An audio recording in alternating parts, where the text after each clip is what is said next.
welcome to the Squadcast on this beautiful, beautiful Tuesday night here in Gardena, California. Happy International Women's Day to all our lady listeners. We appreciate you. We love you. You don't love them, Chris? I love them. Yeah, sure. Yeah, they're great. I love my wife. I don't. I the can't wish rest them of a them. happy day. Of course you can. I love my wife. The rest of you, you're all great. You're fine on your own. But You all come second best. I love just like my wife. I love. She comes second. Yeah, look, you all have people. My job is to talk about how amazing my wife is, and she's great every single day. She's not just great on whatever fake holiday today is. Whatever. I don't like fake holidays in general. They're all terrible. And this is not to discredit today because it made it 10 seconds. Don't cancel me. But it's like every day is something, right? It's like International Hot Dog Day or International Taco Day. Like, why does every day got to be a day of something? In this Why country, can't you just go back to being Tuesdays or Wednesdays? We love celebrations, man. It's a celebration. Right. That's why we celebrate all the ethnic holidays. Yeah. But don't want them. We don't celebrate it. We announce it quickly and then kind of move. And then we're like, yeah, you can go back. You can go back. But enjoy your what is it? International Women's Day. What does that mean? Like, what is? It's just a day just to celebrating. recognize. Yeah. Well, I think March is supposed to be like celebrating Women's History, or it's at least Women's History Month. Yeah. Who came together to make it an International Women's Day? The International Coalition of Like, Women. is Russia acknowledging? I'm not going to pronounce what those the ICAO. You shouldn't try. Yeah. But is Russia acknowledging this, and are we kicking them out of International Women's Day? I see we're kicking them out of everything. Yeah, you know what? We're gonna kick them out of the committee. They're gone. Committee to approve holidays. Yes. Okay. But they're gonna come back as like the Committee of Russian Women. That sounds scary. No matter what it is, it just sounds terrifying. What are they called in the Olympics now? The Russian Olympic Committee. Yeah. Look, if you're into International Women's Day, congratulations or good job, whatever it is. In general, you should probably try to be nice to women every day. But if today is the day that inspires you to stop being a piece of shit to women, good on you. Congrats. Here's day one to you not being a piece of shit. I just don't. Oh my God, we have a first timer. Alexis, welcome. Yeah, we have a first time listener, and then we're just like, here's what's wrong with International Women's Day. Give it about 10, 15 minutes, then we'll talk about the galaxy. Just letting you know. Hit share on YouTube right now, and then you can do whatever you want. Everyone, Twitter the dink that like and share button.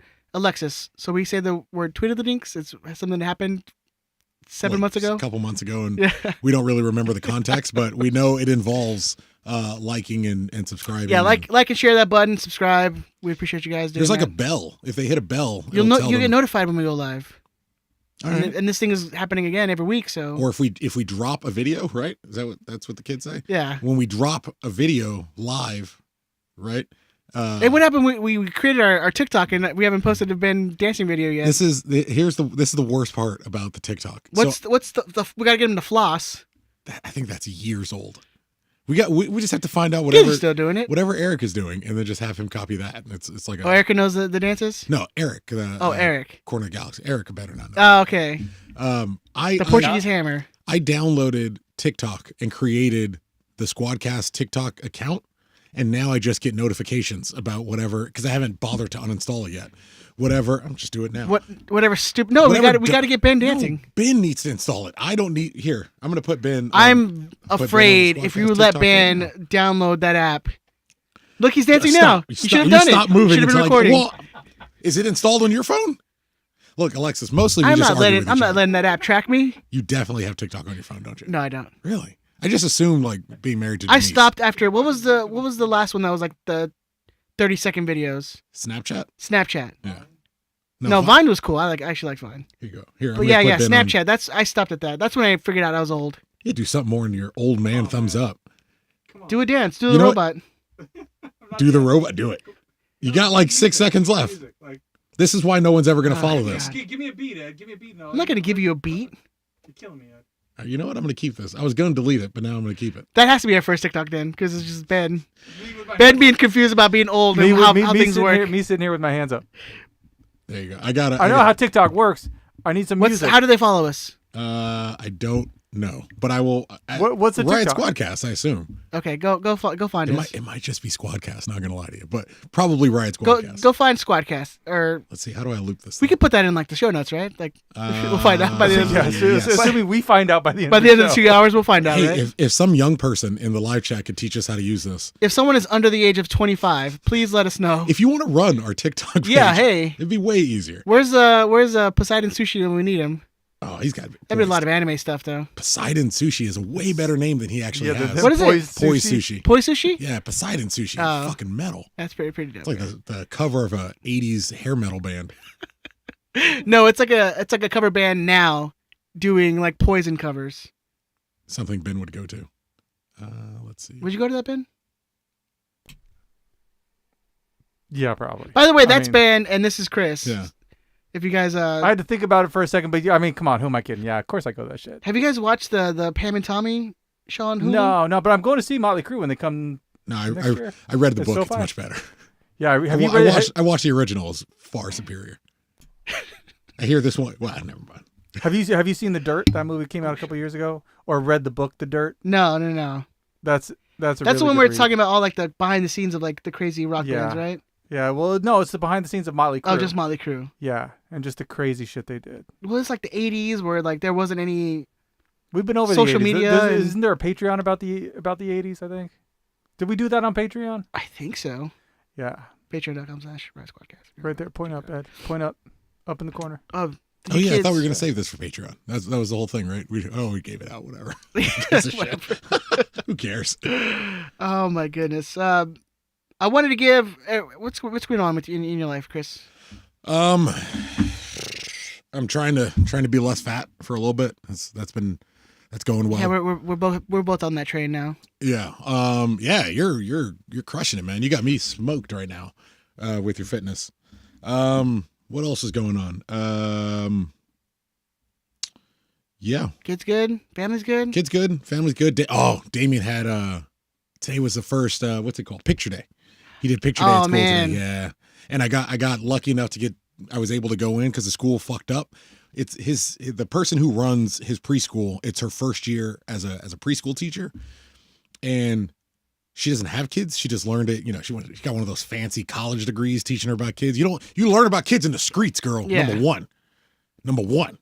But they were running a little late. So I was able to go in, see him take his first picture, his school pictures, and he went full cheese ball. So don't worry, you're definitely getting a wall photo. Nice. Yeah, kid having a great time, man.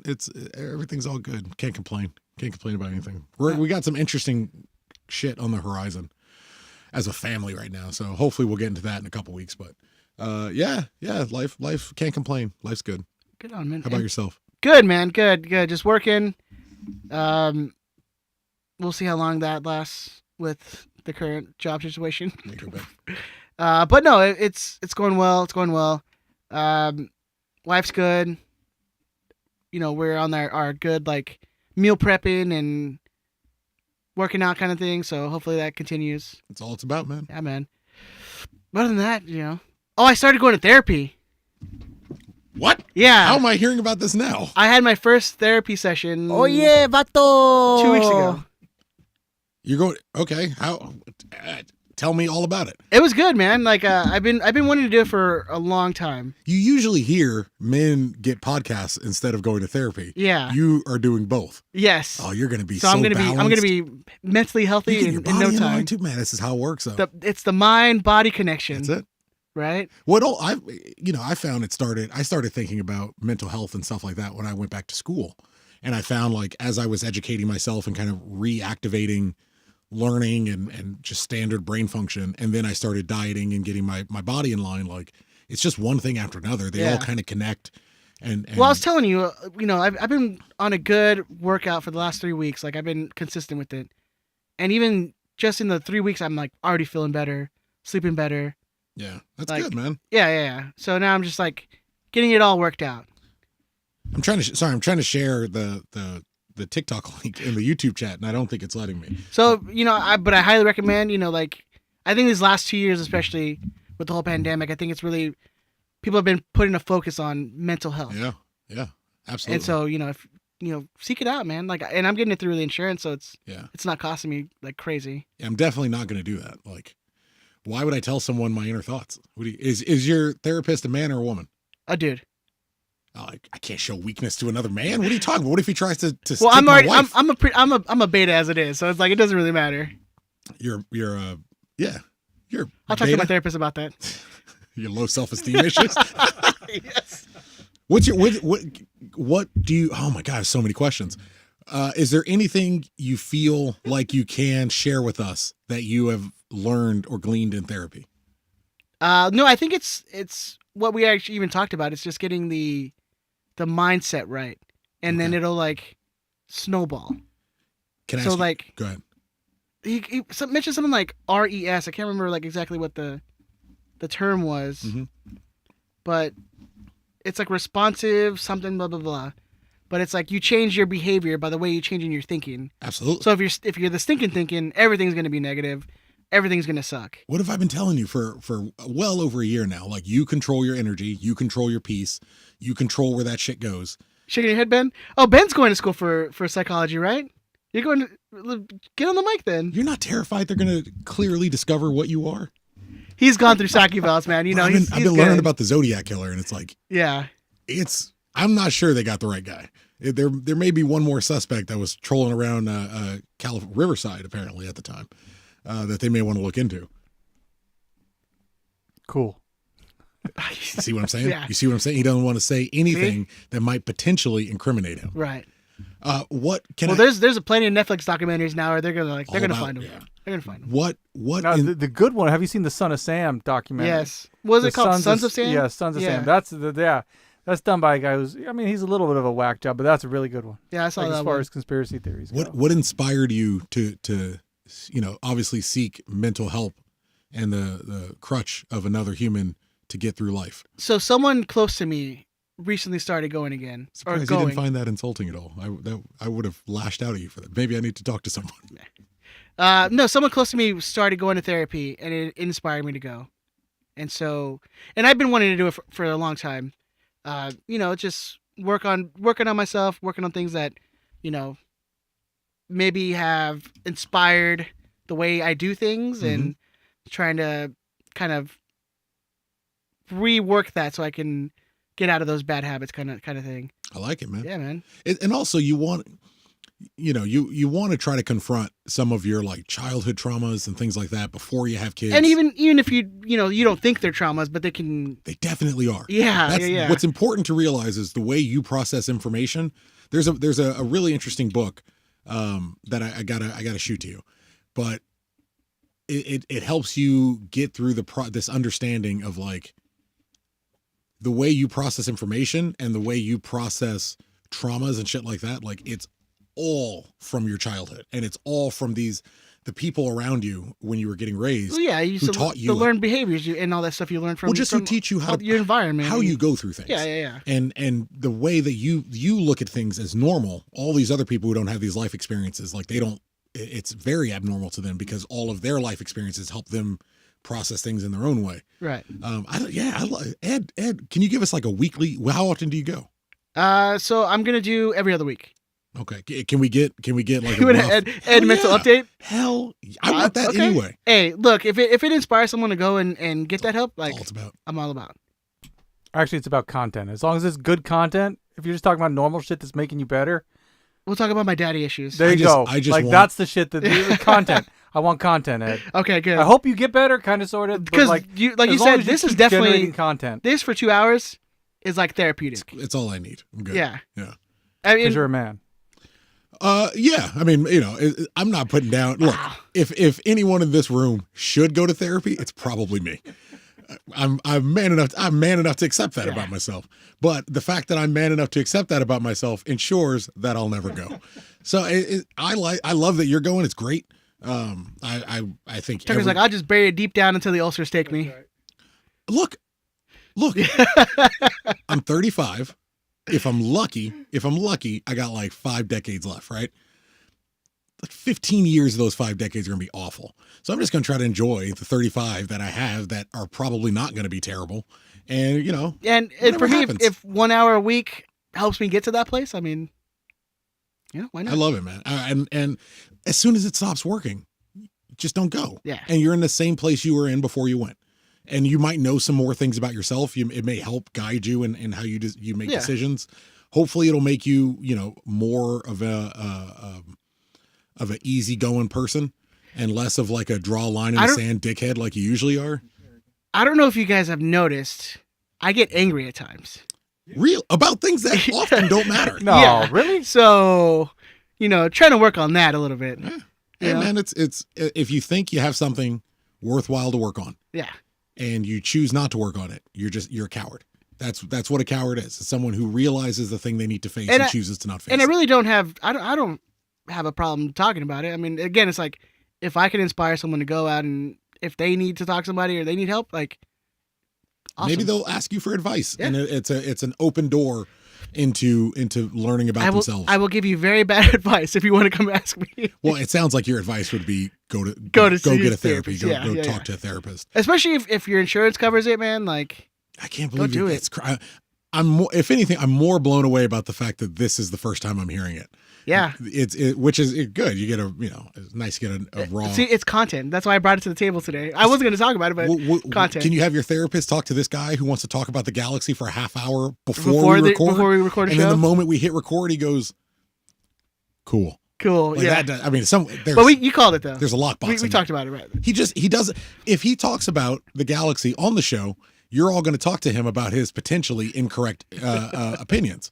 So he talks when we're not recording, so no one knows what he says except for me and Ed, who eviscerate his opinion, as you would imagine. And then it's at DT Radio Band if you ever want to get in contact with him about anything he says. I like it, man. I'm proud of you. Thank you. I really am proud of you. So let's go on. Let's move on to a little bit of fun stuff. And you guys are in the live chat here on youtube.com/RiotSquadcast. Like and share. Get more earballs on the show. We would very much appreciate it. And then subscribe. Hit the notification button. Hit that bell. Hit that bell, baby. Let's talk a little Riot Squadcast Fantasy League. Ooh. Tucker, I'm gonna ask you a question. Who had the best week in fantasy this week? For the show? For the entire league. Really? You? I mean, yeah, I'm not gonna brag or anything, but I'm just saying, like, That therapy is helping. Helping clear things help that up for you. self-confidence, baby. Look at you, man. Your I didn't know boy, that. I have 4th for this week. So your boy had the best week in the Squadcast Fantasy League. nice. What are you up to? So the current rankings from 1 to 5. First place is Sombrero FC. Second place is FC Sri Lanka. Third place, That's a great name. I know, is Strickland FC. Fourth place is Brea Banditos. And sitting in 5th place, Hey. your boy. And as always, who's right beneath you? Just outside the top 5, Chris Jericho Tucker, with one of the best names in the league, Bishop Dejan Juan. Bishop Dejan Juan. Dejan baby. Juan. Yeah. Greatest name. Great name. I gave Ben a good name. He didn't join the fantasy league. I'm a little bit sad about that. I joined a fantasy league. I don't know which one it is. Oh my God.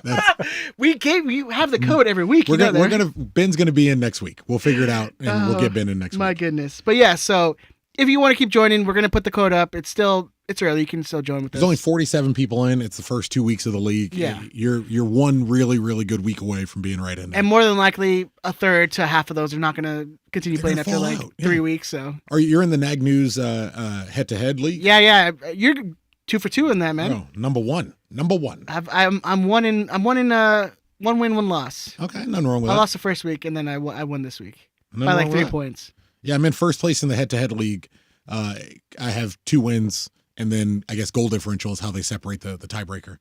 But yeah, man, I'm loving it. I like MLS fantasy a lot. It helps you learn about other players and other teams in the league. Yeah, If that's something you're interested in, and it helps you. You got to play the matchups. it's all about matchups. You gotta play the matchups. which is again, it's how you learn. It's how you learn Yeah. where people are strong, what kind of strategies teams are using. And really, I'm enjoying this year, and it might have been last year, but I don't think it was. This year, they've integrated MLS Fantasy into the MLS app, which is very, very important if in 2022 you don't have to go to a web browser to try to change your fantasy teams. Yeah. The league should be making it as easy as possible for people to get into their fantasy.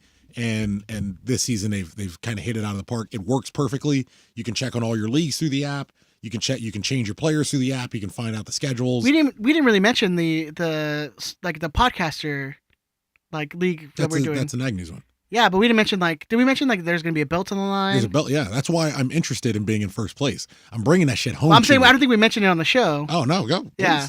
So there's a podcaster league going on. It's like a head-to-head league in fantasy, and for the winner, there's going to be a legit championship belt. Yeah, already done. Chewy from Nag. Yeah, Chewy from Nag posted it. Looks. I haven't seen it. Looks sweet. I'll pull it up for you right now. Okay. But yeah, it looks quite good. So if keep an eye out for that. I can tell you, if I win it, I'm not even taking it home. I'm plastering it up here so every Galaxy podcaster can look at it every single week. Yeah. If I win it, so cross your fingers. Hey, if you win, I win, and if you win, the show wins. The show wins. That's what I'm doing it for, baby. Yeah.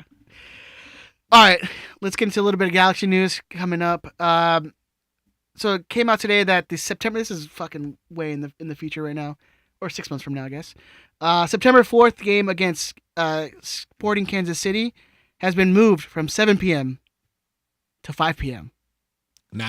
Nationally televised, presumably. I would assume so. I assume that's why they moved the time. But mark your calendars. Make sure you know if that's going to affect your life. If it will. It moved to when? Same day. Same day. Just 2 hours earlier. Hell yeah! I'll probably get to take the baby then. Yeah. Damien can still do those earlier games. The later ones, they're just too much. So there's that. There's a little bit of Galaxy news for you guys. Let's get into it, man. LA versus the Clit. Hey, how about? And this I'm just gonna toss this out. How about we don't? You know what? I am getting pretty tired of the jokes already. Every single person makes it we get it. It was funny when they announced when the name. It first came out. Yeah. But it's constant. It's not funny. It's 6 months now. It's not funny if everyone does it. Yeah. It's funny. The likelihood you're going to come up with a Clit related joke that hasn't been done to death already is pretty slim. Just take it's the Pavone rumors. If we all just stop doing it, it'll go away. It'll just go away. And then when it pops up every now and again, you're like, oh shit, okay. All right. Oh, that's a good one. Or, oh, Pavone's coming back. There's a link. But if he's constantly linked and we have to talk about him constantly, it never ever so how about we don't? It's International Women's Day. Charlotte. Yeah, so you know what? Yeah.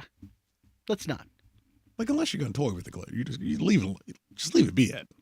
We'll just take a little bit. Treat it like you treated it your entire life and just ignore it for a few more minutes. Just act like you'd never even heard about it. Yeah, we have one. We're gonna have one lady listening, like, "Amen, brother." This guy.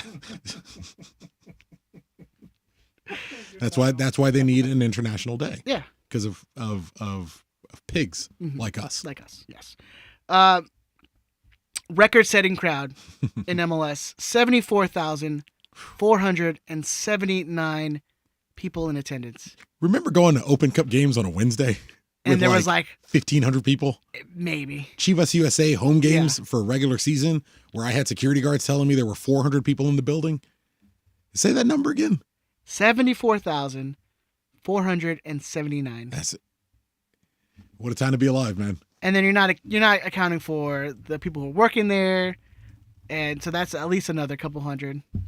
Oh yeah, I mean it's incredible that MLS has even reached this point. I mean, I honestly never thought, and it's a football stadium. It's not like it's their home ground. It's not where they're permanently going to be. There's a lot of caveats you got to make with it. But if you told me 5 years ago, oh, Charlotte's going to fill a 75,000. Charlotte is going to be in Major League Soccer. Yeah. And put 75,000 people in the stadium. The most attended game during the weekend in the world. In Charlotte. You know the capacity? I'm looking it up right now. The capacity for Old Trafford, 74,140. Record attendance at Old Trafford, 76,962 back in 1939, where there were no safety standards. 74,000 people to watch Major League Soccer. Yeah.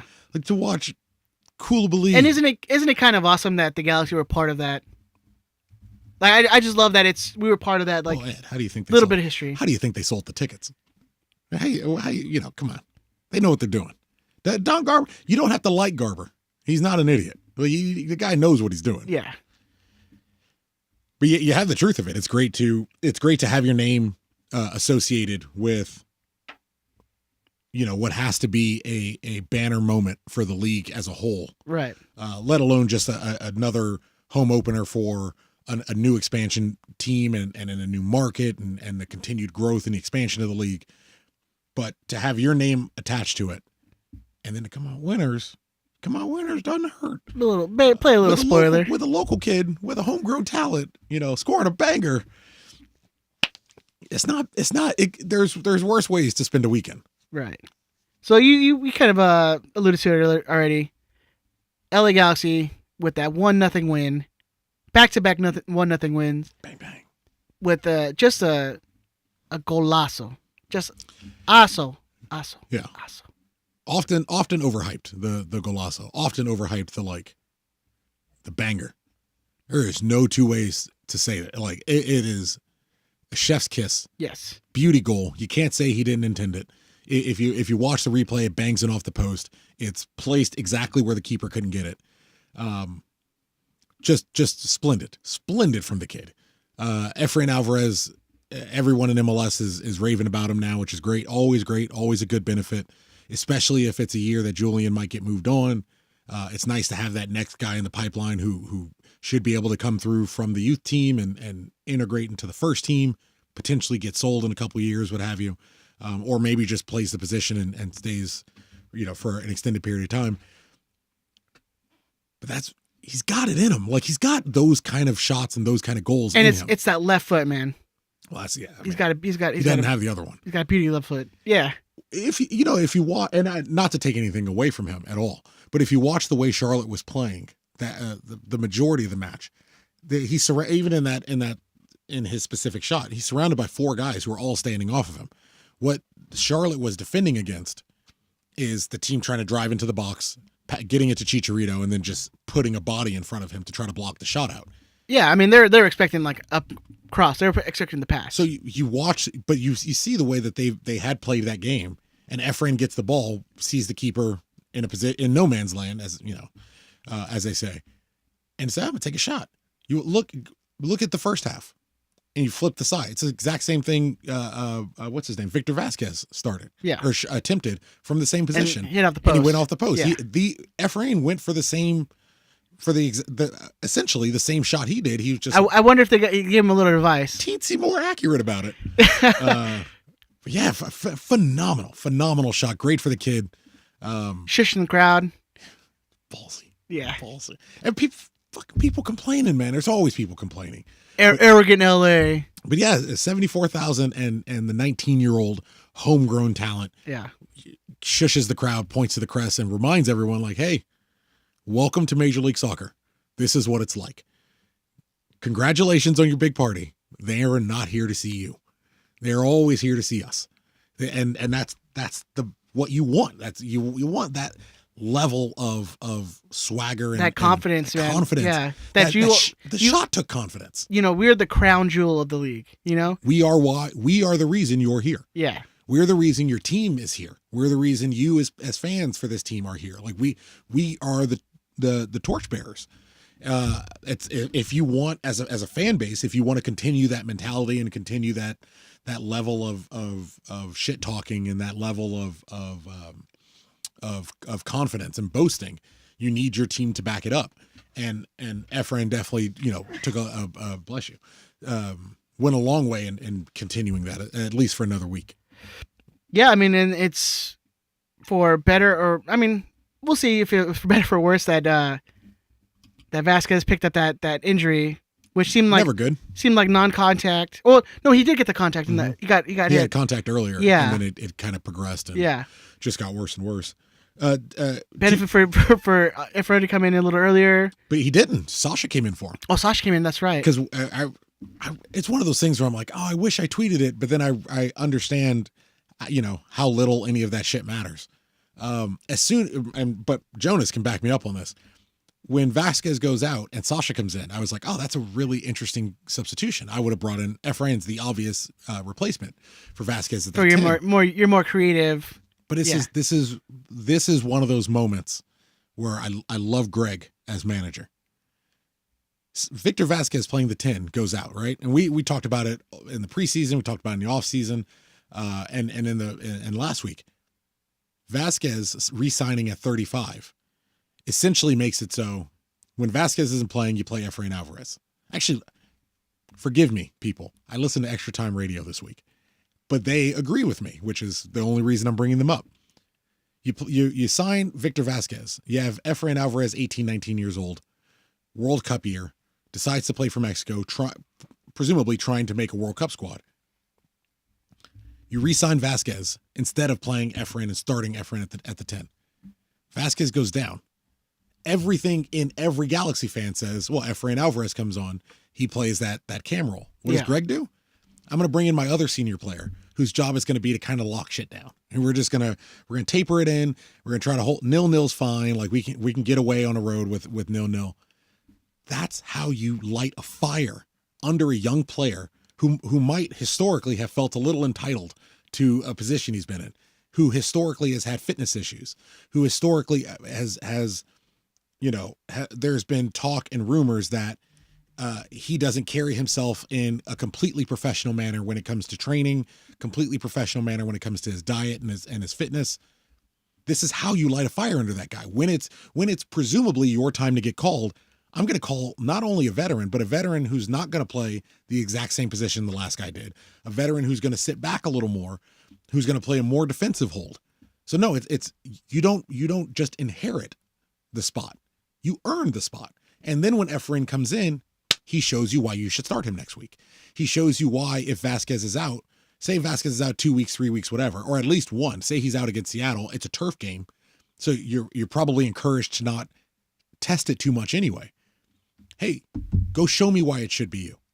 Go prove to me why it should be you. Go get something. You see the way they're playing. You see how they're holding back a little bit. You see how they're laying off people, all this extra space. Go show me why you deserve to start rather than me starting Sasha where I know exactly what I'm going to get from Sasha every single game. What does Efrain do? He steps up and shows you why you should start him. Great from the player. Great goal from the player. Great play on the field from the player. Beautiful man management. Yeah, beautiful man. I think management. that's what we expected. Like the stuff from the situation with Augie Williams last year. Yeah. He comes in, he gets that contract. He earned that contract, playing for G2 and scoring tons of goals, and coming up to a team that had no backup striker other than Ethan Zubak, who, let's be fair, put some respect on my man's name. Yeah. He scored twice against LAFC. Just I want to sprinkle that out before everybody disrespects my boy. Every time you guys didn't lose against LAFC, you're welcome to thank Mr. Ethan Zubak. Fair. And Greg came out and was like, he was not motivated. And that's what you want to see your player be like. Okay, I'll show you. Do it on the field. Yeah. Do it, and he has it. The guy. He's a CBO Alvarez, man. Certified bangers only. That's what the kid scores. That's his life. That's a moment where, and looking at the way Charlotte played, they let us shoot the ball. I had some stats for it. They let us shoot the ball like crazy. Yeah. You needed something different. And when Efrain came in, he showed you something different than you otherwise had. It can't just be running at them like crazy, get the ball to Chicharito, give him a half chance, because that's all we were really creating for him. Shots off of his bad foot in front of at least one defender. Go show me something special. Go show me why at 19 you deserve a starting spot after 4 years on the Galaxy. Yeah, I think Who Scored had it at like 21 attempts total. Altogether? That sounds about right. I don't remember. I had it all sectioned out. I can't find it now. I don't know why. But it was because that's your doc. That's not my show notes. That makes sense. But I think at halftime we were 16-1 on shots. Let me see. I had 16-1 for shots on the break, 5-0 on corners. Cabral, Julian Araujo had 3 key passes, which is all the key passes Charlotte had for the entire game. Kevin Cabral did by himself. All the key passes Charlotte had for the entire game, Julian Araujo did by himself. Douglas Costa had 5 key passes by himself. But it was 0-0. You needed something unique. You needed something special. Efrain Alvarez was able to give you something unique and special. I feel like this is probably for me, Costa's like quietest game so far. Yeah, he had some shots. He had a couple chances. Well, because you knew Yeah, I share wasn't with going the to. crowd. No, the quietest of the 2 games. Oh yeah. Well, I mean, like he came out firing in the game he had. He had some shots. You know, some shots off the goal. Like he. I know. I thought he played well. Yeah, I didn't say it was a bad. I'm saying is it felt like I less often forgot involved. about him. Yes. But I often forgot about him in the first game. Like outside of watching, I haven't been blown away by Douglas Costa by any stretch. We said it last week. I don't really understand where the Flash vibes come from. The DC-10, he's lightning bolt. I haven't seen any of that. I'm sure. I like to believe it's coming. They tell me it's coming. Yeah, and again, he's only been with the team that we know of for right. 2 weeks. But 3 weeks. he is an established player. He's not Kevin Cabral. He's not. He's you, especially in an MLS league where you should still probably be better than most of the people that are playing in this league. Like you should show something. One of the consistent issues I've had with our marketing strategy over the years is in the case of Douglas Costa, we are marketing him as he had, Joe Totino said it in the game. He had, I think it was stunning spells at Bayern Munich and Juventus, which is not true, but he comes with this pedigree of having played at Bayern Munich. Some of the biggest clubs in the world. Some of the biggest clubs in the world. He could have played anywhere, but he comes here and it's like, I don't like, maybe the key passes. I'm gonna give him the key passes and say, hey, he's helping to find those lanes, and he's going to work that. I haven't seen anything that I found designated player worthy yet, and that happens. Took Jared a little bit to get even the assist going. Took Keno a couple games to kind of get going. Like it happens. Beckham, it took years. It happens for some guys. Well, once he bought in, he was like, okay. Once he bought in, he was like, that's right. I'm better than all of these, everyone in the league. I just haven't seen anything from Douglas yet to make me think, oh, okay, this is going to blow me away. The passing was great against Charlotte, but just about everything else that you're banking on him for, especially when he's being marketed as a speed merchant, I just haven't seen that yet. Yeah, and it's interesting to see that the 2 goals we've had so far have been from, disrupted plays in the midfield, and then having our left back have both the assists on those goals. Well, he's really good. Yeah, he's Raheem Edwards is quite good. It's look, they're working it out. They're still working it out, as you say. It's still early. We're still 180 minutes in officially of all the DPs getting to play together, of the first 11 getting to play together, and even our DPs aren't getting full 90 minutes. Not even yet. the first 11 because Derek Williams got subbed in this game, so we're still not even at a full true first 11, and we're still at back-to-back clean sheets. Right. Our defenders are still regularly the best players on the field. You got to like the direction we're going, but there's a lot of individual performances that I haven't been overly convinced by, even if in totality. I'm enjoying the direction the entire program is going. Yeah, that's what I say. I think you mentioned it and you nailed it when you said it's still early. So even if we're starting with back-to-back wins, back-to-back, clean sheets, still like take that precaution of this team doesn't still seem like it's going to be, like a Seattle where they dominate the league. They're 0-2. I'll take exactly. us every day of the year. But it's still early goings of how, Seattle is 0-2. Yeah, and we're 2-0. And it's early. They've had a season where they were shit for 4 months, and then all of a sudden turned it up in the last. But we're usually good right off in the the beginning. We're yes. usually good off the bat. And there's a meme. There's a meme that popped up I think recently where it's like the Galaxy circle of where they start off with a hot streak. And then eventually it just ends up missing the playoffs. Cooling off and then missing the playoffs. What tends to happen is, over the last few years, what tends to happen is we've had a very thin squad as far as MLS-capable players that can come in for the guys under the 11. This year we seem to, be built out a little deeper, even though I don't think we're using a lot of that talent that we brought in for those reasons yet. But because it's still early, we're still playing Chicharito a full game. We're still playing Cuesta a full game. We're still playing Cabral a full game. Yeah, if you haven't seen the site, it goes the right winter signings, then goes to early season hot streak, then to mid to late season slump, and then no playoffs. That's the cycle. Let's break that cycle, fellas. But let's enjoy this beginning part when things are going well, and let's hope that the reinforcements that were made. Greg clearly is a lot closer to calling him his Christian name or his government name, like we're on that kind of like your buddy. Yeah, we're really not. But Coach Vanny, the boss, he is a lot closer to building out the roster that he wants. And the players that he's brought in so far have excelled in general. And Costa, I still am going to give a window to find his feet in the league and get more familiar with the players around him, and that's going to take time as well. But yeah, you have to love the direction we're going in, and especially if rumors are true that we still have a bunch of funny money, MLS money, to spend, even if we need to make some signings in the summer. Yeah. There's room for improvement, and there's room for improvement on the field. There's apparently funds for improvement in the transfer kitty, as they say. So yeah, gotta love it. Gotta appreciate it while I have it. All right. So any other ups and downs from this game before we move on? Yeah, ups and downs for sure. I'm gonna double up on my boy Koulibaly. Another he had a couple moments that he got himself in trouble. I think 2 moments where he kind of got himself in trouble, but he's starting to do, and everyone calm down. I'm not comparing the two. He's starting to do that. Actually, there's a healthy number of our listeners who may have never seen him play for the Galaxy, so it's fine.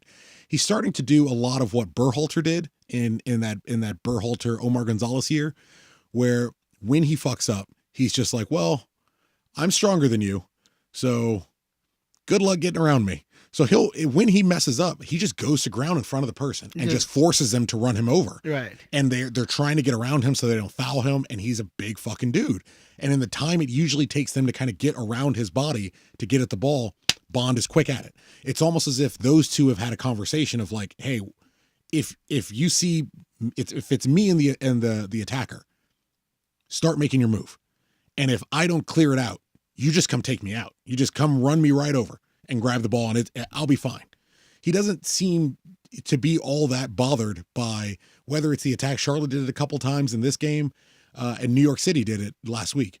He doesn't seem all that bothered by getting fouled, which is a nice attribute to have from a defender who makes mistakes a lot. Yeah. But Koulibaly has 2 clean sheets. He's a part of a back line with 2 clean sheets. I want to give him a big up. Vasquez's injury going down obviously is a negative. Hopefully it's short.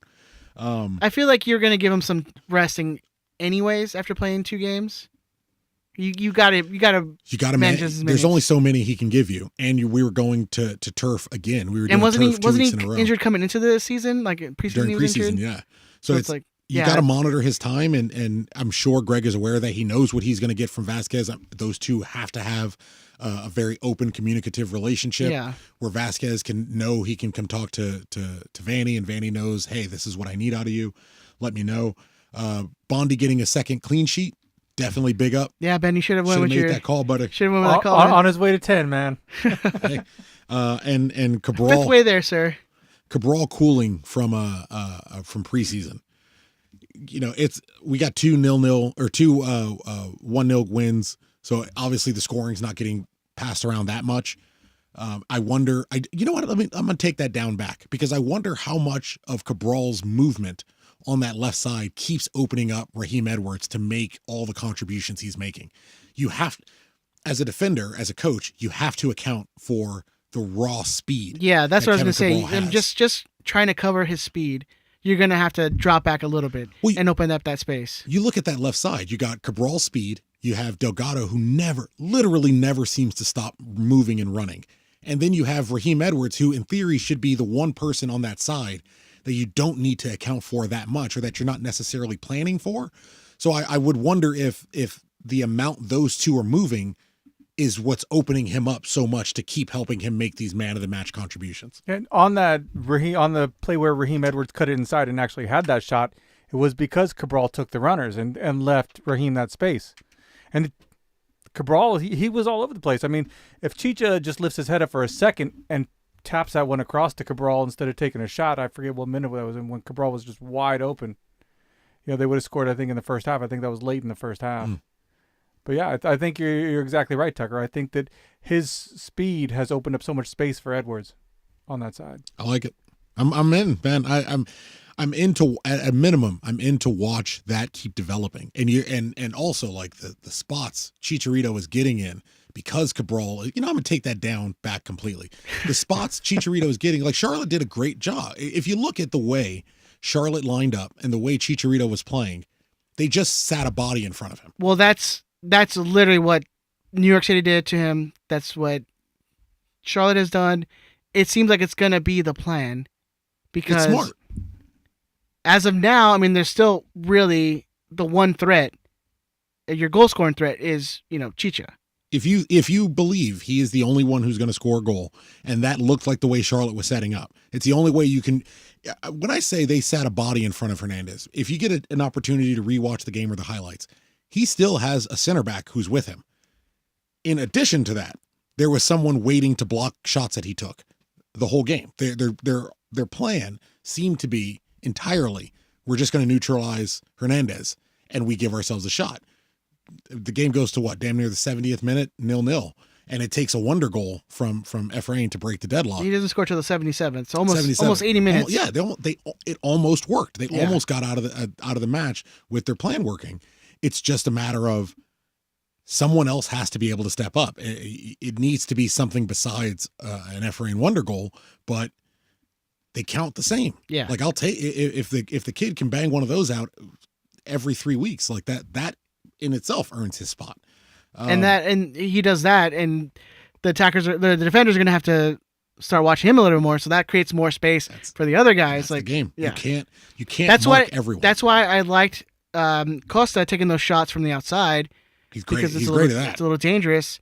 That makes the defenders have to second guess, so they push out a little bit more. Just so you test can bring up everyone. more room. Like it's early weeks. These guys are gonna get more time together, more time to gel. So hopefully it's it's more than the 1-0 wins and a little more. We can get a little more attacking depth in there. Yeah. But I like it, man. So let me get your man of the match. It's got to be Edwards. It's got to be Raheem Edwards. I understand especially from an official LA Galaxy standpoint, to give it to Efrain Alvarez. I absolutely understand. But if I'm looking at the whole 90 minutes, I'm looking at the whole game. I would have to give it to Raheem Edwards. If not Edwards, and they gave him the team of the week too for Efrain. Look, you score wonder goals, man. You're gonna be put on but those that's lists. ridiculous. I'm so glad the kid got a goal. Anyone who knows me knows I like Galaxy 2. I like Academy products, even if technically you stole him from a rival. I like Academy products. I like Galaxy 2. You just absorbed a lot of those. Look, it counts all the same. Yeah. I like when these kids get to come through the system rather than us buying people in. When these guys come through the system and you show local Los Angeles kids, because he's from Pico Rivera, when you show these local kids, hey, you can come through here, we're going to play you. You can contribute. We'll sell you when it's time, or you can become an integral part of the team like Araujo has. I love that. The idea that in the total 90 minutes of that game, Efrain Alvarez was the man of the match is ridiculous. It makes sense. I shouldn't say it doesn't make sense. We understand. You understand why. We all understand how it makes sense. Yeah. But looking at the whole game, I would have gone to Edwards. Even and he's gonna do the work that's gonna go unrecognized in a Mark Delgado. Mark Delgado is phenomenal. Absolutely phenomenal. He's gonna be one of those guys who doesn't get the credit he deserves for doing a lot of the dirty work and being invisible in the game where he's just doing the work. He's going to be invisible in a way that you want a defensive midfielder to be invisible. Yeah. You can make an argument that the Charlotte goalkeeper was the man of the match. With the amount of, what did he make? He made 5 saves. I know, he made 5 saves. Peppered that a couple guy. of them really good saves. Thinking about how terrible Charlotte is defensively, we had 11 shots from the penalty spot. That's how much there was a focused plan of trying to block shots and standing off Galaxy players and letting them come in. We had 11 shots just from the penalty spot. We had 8 shots from outside of the box. They were letting us take shots and trusting that as long as they stopped Chicharito, they'd be okay. And, again, it took a banger to prove them wrong. Yeah, man. But how you come in the 69th minute and you're man of the match is without scoring like some magical hat trick is beyond me, but good on him. Well, hey, we love winners. I'll give him sub of the match. I got no problem with sub of the match. I think you're talking about, he'll be on the second team. On the first team, I don't know about that, man. Well, I mean, even if I'm doing sub, it'll probably be Derek Williams for coming back. You think he wins goal of the week with that? Or you think he's going to. He's currently over winning. the Portland goal? Yeah, he's going to. No, it's the quote-unquote bicycle. It's not a bicycle. Yeah. It's an overhead kick. It's overhead kick. But more importantly, on Twitter, some dickhead was like, "Oh, Galaxy fans are like, Efrain Alvarez is from LA. He's going to win." And then a cascade of votes came in. So now Efrain Alvarez is beating them by even more, which is the way. As a matter of fact, if you're listening to this right now, go vote for Efrain Alvarez. I don't even give a shit about goal of the week. But for that one guy, go vote for Efrain Alvarez. So whoever he wanted doesn't win. So Pancho Panchito 23 in the chat brings up a point. Fantastic name, sir. Yes. Villarreal did the same thing. He's got to pull up the whole season now. Look, I have compared those two guys a lot, and I get called some less than savory names every time I do. But it's Villarreal hit the occasional banger. If you're and then fucked off to obscurity. So Cruz Azul, if I remember, on loan. Yeah. I feel like it was Cruz Azul. It was, but it was, and it wasn't. But it was Cruz Azul's U23s. Like he got loaned to their. It was really strange. Efrain Alvarez, as far as raw talent is concerned, is a. Let me not say he's a better player, because Villarreal was much better defensively than Efrain Alvarez is.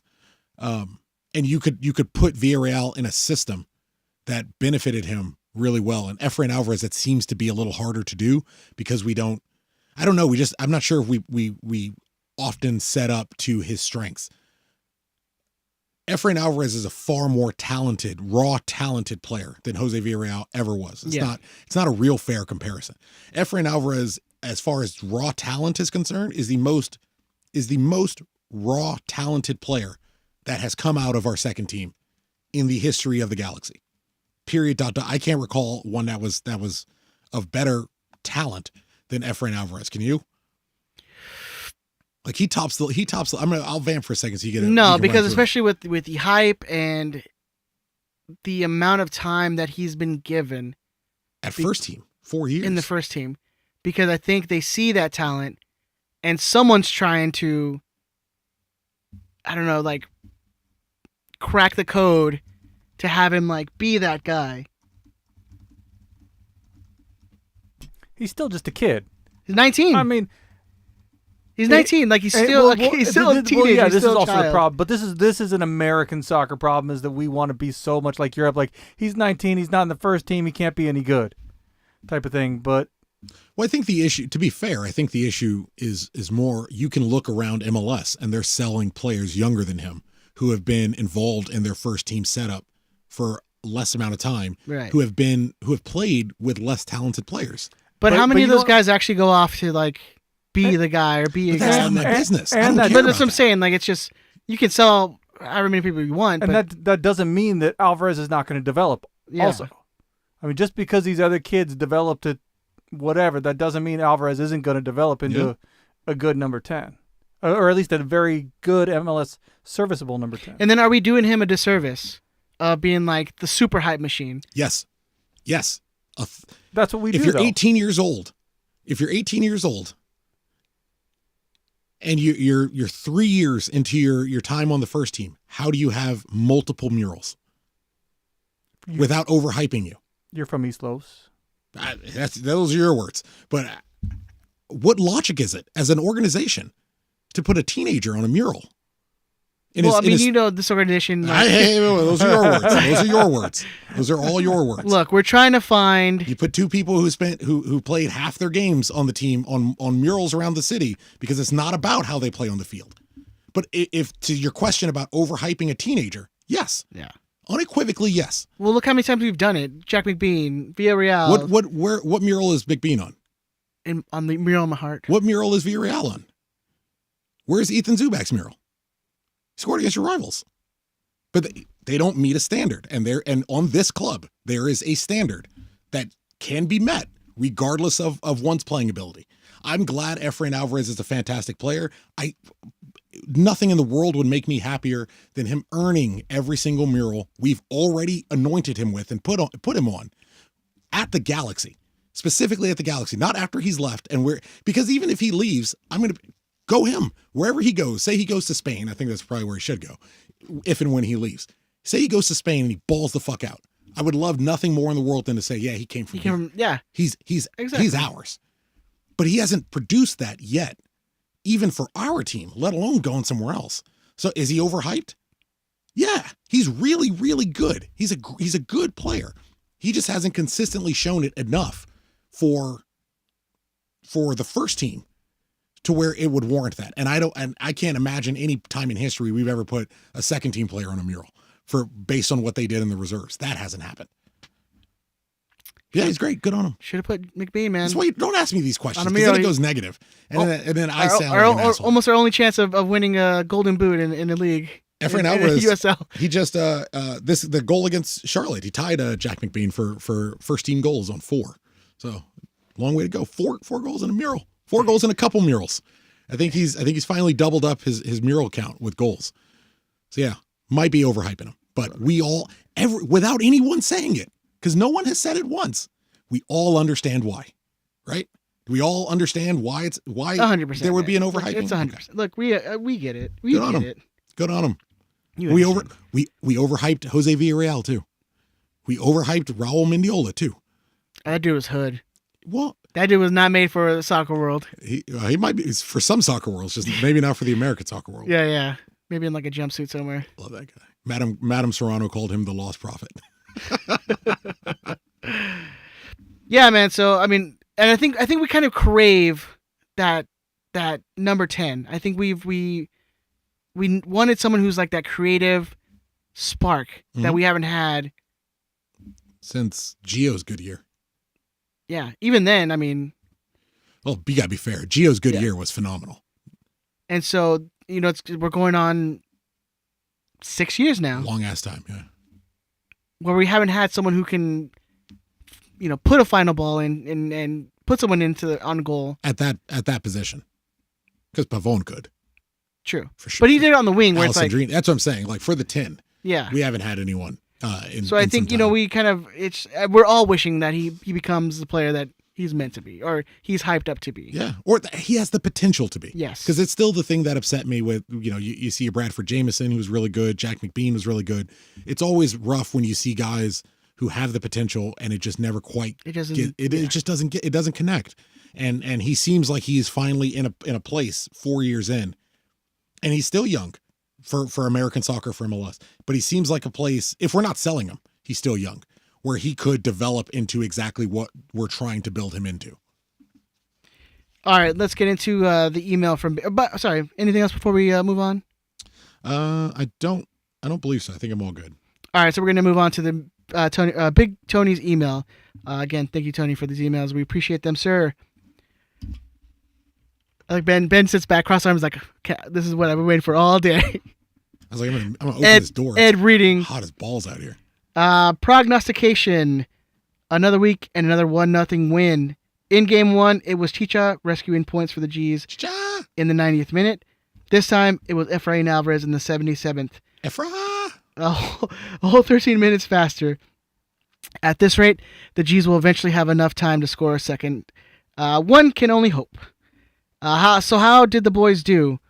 Well, Chris predicted a 3-1 win. Gang, gang. And Ed also predicted 4 goals, but expected those goals to be evenly split.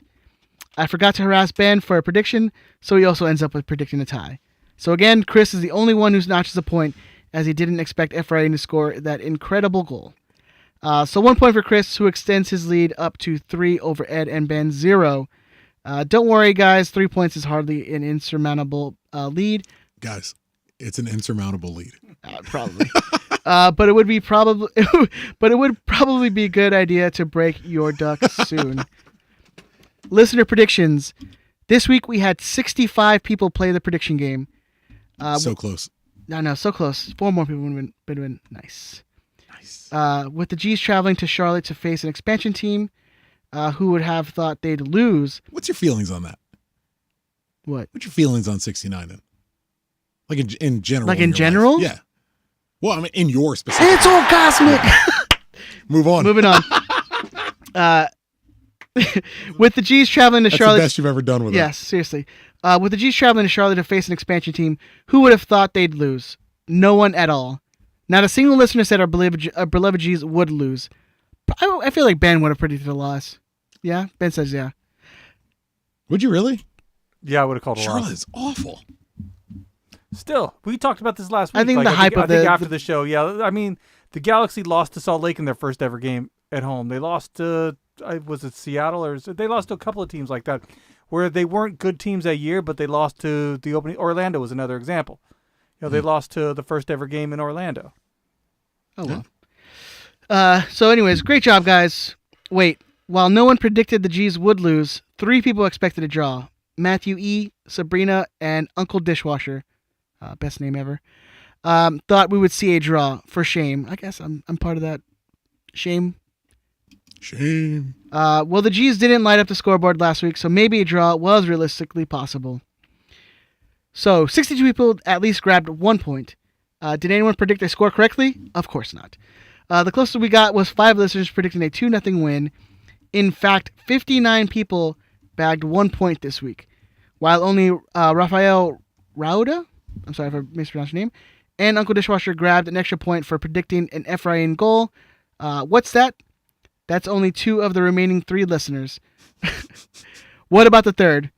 Well, good friend of the show, Tracer, predicted a 2-1 win, but expected that the Charlotte goal would come off a Koulibaly own goal. So Tracer loses a point and ends up with a goose egg this week. That's not fantastic. Yeah. Come on, Tracer. Koulibaly is no Shelvik. You know, Tracer is the perfect Larser who doesn't listen to the show, has downloaded every single episode, doesn't listen to a single one. That's why he's a Hall of Famer, man. Literally just helping the downloads. And he's like, hey, man, I'm subscribed, auto-download as soon as the episode goes out. It's going to download, delete. Gotta appreciate it. Yeah, we appreciate the numbers. If you're not going to listen, Yeah. that's the nicest thing you can do. And if you're a friend, listen. It'd be nice. You don't have to nice. listen. Whatever. Looking forward, this Saturday the G's concluded their road trip in a suburb of Portland. That's right, Seattle. In the preseason, allegedly, the G's ended up with a 1-1 draw against Seattle and had a similar score back in November of last year. In fact, last year the G's weren't particularly successful against Seattle, losing 2 games and drawing the 1. But this is a new year with some new players and new winning attitude. The G's have played 2 games and won both 1-0. So not a lot of goals so far. Our passes in the final third of the field have been a little poor and definitely needs to improve. Seattle, on the other hand, have gone the opposite way of the G's, having lost both their first games in Nashville and Salt Lake, both of the results with a 1-0 loss. Maybe they're saving themselves for the quarterfinals of the CONCACAF Champions League, which happened tonight, which they won 2-0. I didn't check the score last time I saw it was 3-0. 3-0. So 3-0. Seattle beat Leon 3-0 tonight in the CCL. Although they will have 3 full days of rest. Let's hope they are exhausted, carrying injuries, and just can't step up against the G's. So yeah, boys, let's talk about Seattle. Again, Saturday, 12:30 on Fox/Fox Deportes. Seattle starting off with 2 losses back to back in a season. You would think they would be the ones who are a team in form. They get a little more extra practice in for the Champions League stuff. They often have slow starts to the season, just not as They're like the anti-Galaxy. well. They're in the not sense like that they're like a well-run organization, a GM that knows what he's doing and gets signs players that are effective. Well, we don't have a GM for one officially, and they have who's the GM? I don't know. There you go, and they are they're driven by soccer results. They're motivated specifically and almost entirely by winning games and putting the best soccer team on the field as possible. And when that's the only motivation you need to have in what informs your player signings, then you get to consistently put a winning product on the field. Seattle's going to figure it out. Like, they only got better in the offseason. Yeah. Teams that only get better in the offseason end up figuring it out. They have some injuries. There's some guys kind of working their way back, which has slowed them down a little bit.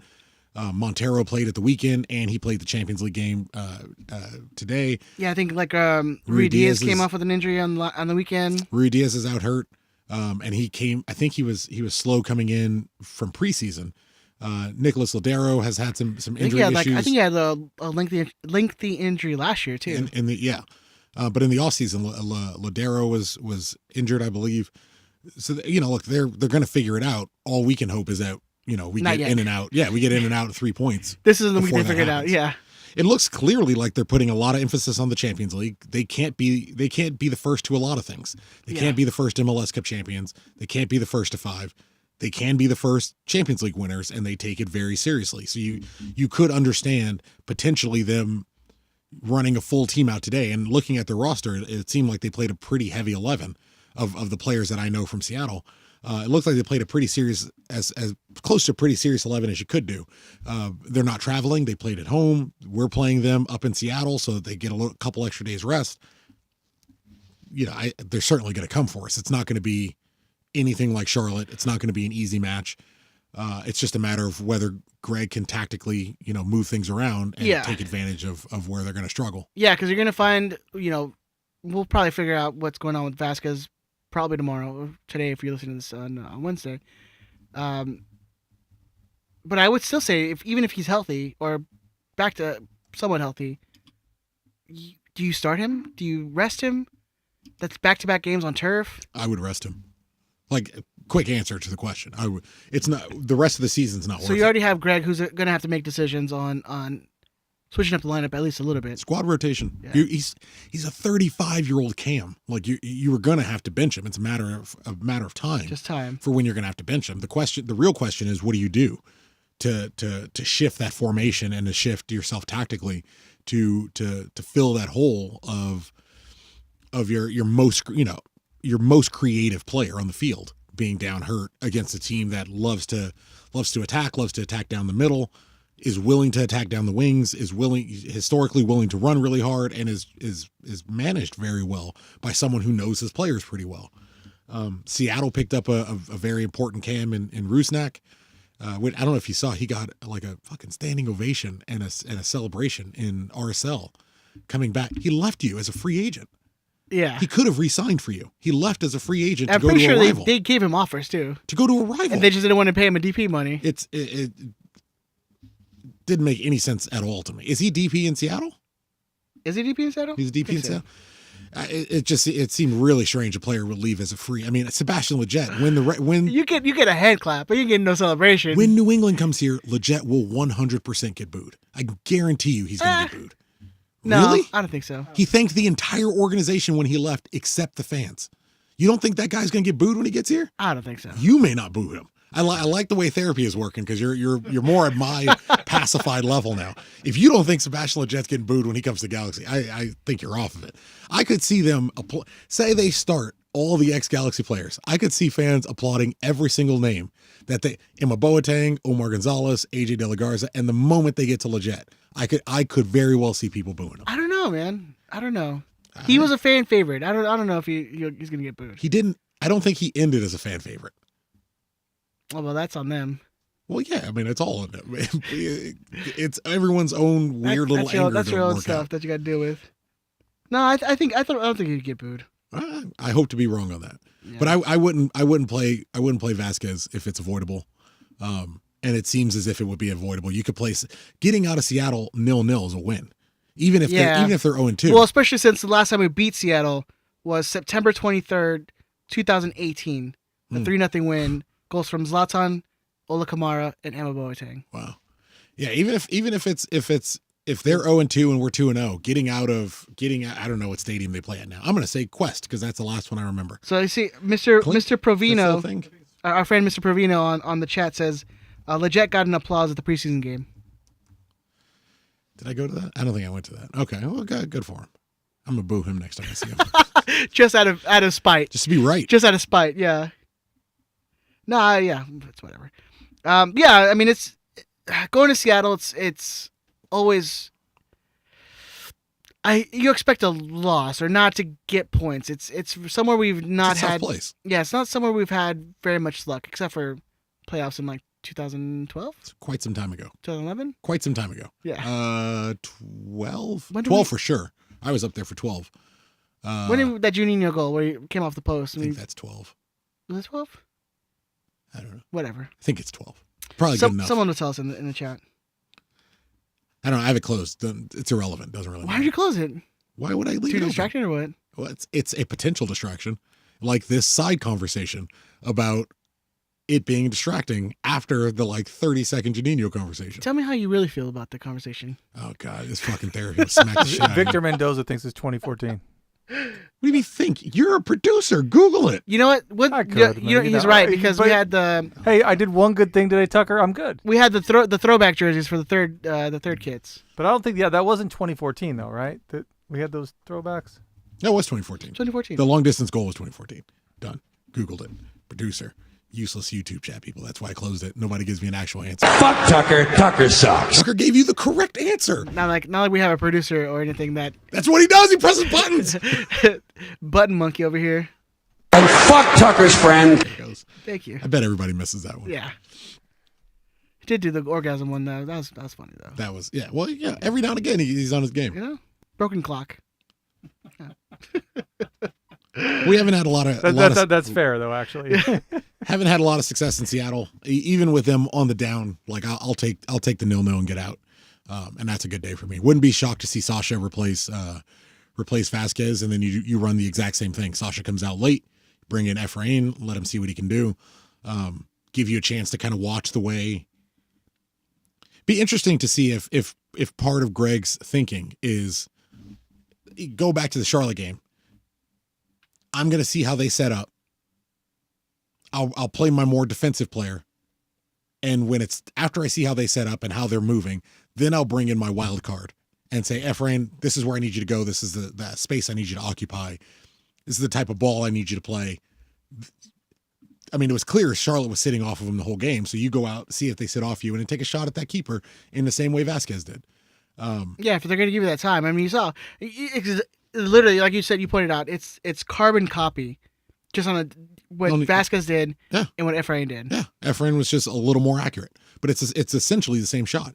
So I wouldn't be shocked to see Greg start Sasha and try to shut down Seattle through the middle, and then see where he can get. And late in the game, all right, now I can bring on Grandsir. He's going to run at them. Now I can bring on Efrain. He can run at them. For a team who just played 3 days ago, 4 days ago, whatever. 4 days that took very seriously, played big players. Jordan Morris was playing until the 90th minute. Freddie Montero, who started their game at the weekend and their game in the middle of the week. He's got an ACL tear in him pretty soon, anyways, right? Wow. Yeah, probably. But see, yes, and try to work it out from there. That's what I wouldn't be surprised to see it at all. I should probably say that. So we did get a question on Tucker posted a Twitter post today. Asking people, what would you like to talk about today on the show? So from By the way, if you ever see that tweet, it's my way of saying I haven't paid attention. I ain't got shit, bro. If there's anything you would like to talk about, let me know. But in all honesty, if you guys ever want us to cover a topic, tweet at us. The Instagram lightning round questions is always a good way to see what our opinions on shit is. If you care about that, anyways. This is at Al Garcia, I'm assuming. Does our midfield improve now that Vasquez is out with a knock? I don't understand. Why would it? Well, I mean, I'm assuming that he's not a fan of Vasquez, so. Oh, well, you are ridiculous. So if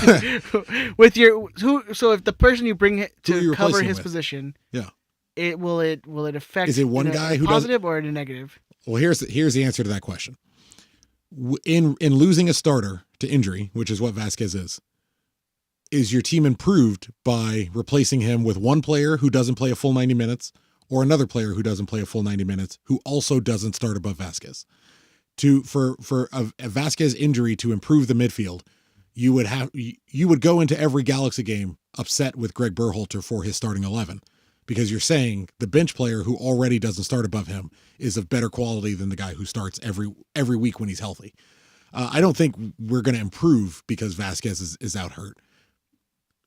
Players you may want to see get a chance. Like, I think there's a lot of people who want Efrain Alvarez to start, and hey, if he does and is great, good on him. Yeah. But there's clearly something that the coach sees, that he isn't already beating Vasquez out. And Vasquez has a set of skills that not many people on this team have. If I'd say even any have, with his vision. His vision, second to none. Yeah. It's his vision is similar to Pavon's vision. He just doesn't have the physicality to match Pavon's ability to pair his ability to run at you, his ability to keep the ball in tight situations, and his ability to pick out a pass and to see a pass, 5-6 seconds in the future. God, Pavon and Chicharito would have been nice. But you just don't, he doesn't have the body to do it anymore. And that's where you would really need Efrain Alvarez to kind of get that professionalism and physicality up so that he can run that spot for 80 minutes or 90 minutes, what have you. Or come in every third game to start. Yeah, I don't see a player in the midfield who's not starting that would improve on what Vasquez specifically does, because Vasquez is there for a specific reason, to pick that pass. It's not about his running. It's not about his tracking back. There's only so many minutes those legs are going to give you. So I don't know who we have waiting in the wings that's better at that than Vasquez. It's not similar to like the back line where you can go, hey, Derek Williams on his day is probably going to be better than Nick DePuy on his day. So if DePuy goes down, are we getting better? Perhaps. Derek Williams is the actual starter. DePuy has just been playing so well, he's kind of kept him out. So there's a chance that Williams will come in and be superior to DePuy. You don't have that same issue with the midfield. The midfield isn't threadbare, but when you got rid of Leggett, you kind of lost the guy who would play in that position, who could come in that position and might improve over Vasquez. Efrain might improve. We just haven't seen it at a consistent level for anyone to safely and logically say, yes, we're going to get better now that this kid's getting to play.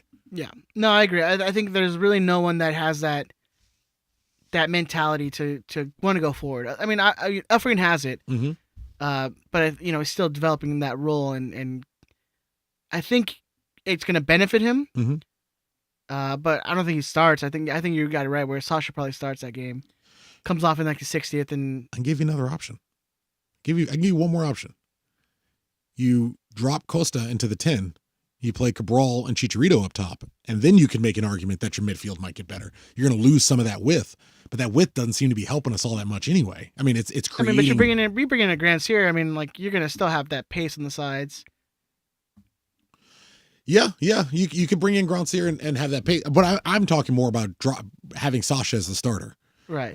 Dropping Sasha into a 3-man midfield, putting Costa at the 1, and playing more of like a 4-3-1-2. And having Costa play that 10, everyone keeps telling me he can play. That I haven't seen him play in at least 2 years. Well, I mean, in a while. He got to do it a little bit, but it's been some time. It's an option. I haven't seen it work to success yet.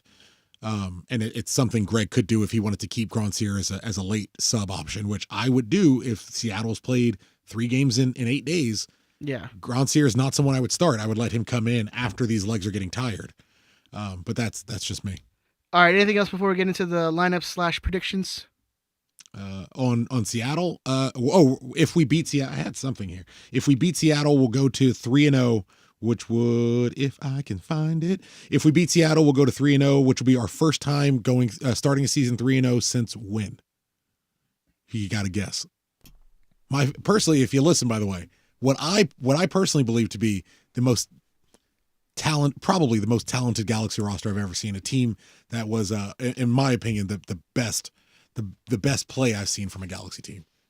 2011. I'll say 10. Oh, Benjamin, so correct. 2010 Galaxy started the season. First 13 games went 10-1-2. Damn. Yeah, won 4 games on the bounce. Yeah, we won the Supporter Shield that year, right? Won the Supporter Shield. That was the first Bruce Arena Supporter Shield, the double. Then you lose to FC Dallas 3-0. Balanced we gotta schedule. talk about that. Balanced Western schedule. Conference Supporter Shield. 3-0 in the first half, Ed. But yeah, we won 4 in a row, and then drew, and then won a couple more, drew again, and then didn't lose until RSL in June. Outstanding season. What a run. We were 5th. I just looked this up today for the show. We were 5th after week 1. We were 2nd after week 2, and then we were first place for the rest of the season. You're probably not going to see those days again. That was back when we had a general manager who knew what he was doing and didn't have anyone else getting promoted yet who thought they knew more about soccer than him. Until 5 years later when they're like, we're gonna force players on you. And Tucker They know better. Tucker, wasn't that a balanced schedule as well? Yeah, that was one of the supporter shields that actually matter because every team played each other home and away.